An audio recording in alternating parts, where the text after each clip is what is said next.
Buenas tardes, mi gente. It is a fantastic afternoon in New York. We've been having some wild weather. Yesterday it was above 90 degrees again for late August. That is really outrageous. We've got a hurricane coming up the East Coast, so who knows how that's going to go. And we'll see how that turns out for the weekend. However, it is roughly 2.5 weeks until Spartan race. I'm starting to feel really good. Managed to get out on the street and cover a little bit of mileage over the weekend. Really starting to feel like the legs are starting to feel better. And you know, it's been a wild year so far. 2 more competitions coming up: Spartan race in Philly and the triathlon at the end of September. And really starting to get excited about it. So anyway, one bit of really important information was up at the CrossFit Games. You guys probably saw a few of the videos. This shirt is from the Games and had a really exciting time. And as a matter of fact, I would like to just post this one particular video of Justin Medeiros sneaking in on the very last event.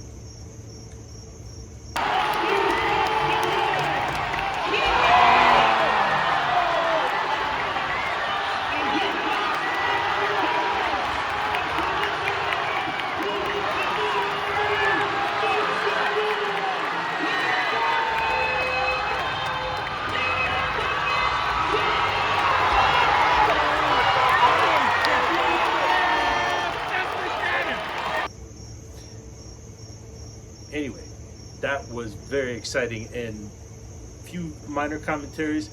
Really enjoyed the format. I thought shortened event total was really managed to push everybody to put their best performances out and not try to game the system and figure out how they can get points over 15 events.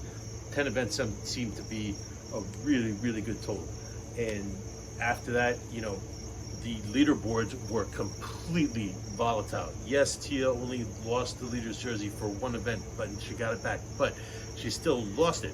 And the number of times that she's won, it's just been win, and she's never had to give up the jersey. Now all of a sudden, maybe it's because she had been training high rock so much for the last few months, and then she decided to pivot and go straight to the games. Who knows? But 8 times. No other person is that dominant in the sport of fitness. It is indisputable right now. And as far as the men's leaderboard, that's 4 consecutive years where there has not been one solid person who has just continued to win. Doesn't look like we're going to have another Matt Fraser or Rich Froning anytime in the future, at least not close in the future. Anyway, training is continuing, and looking forward to what's coming next. Please enjoy these clips.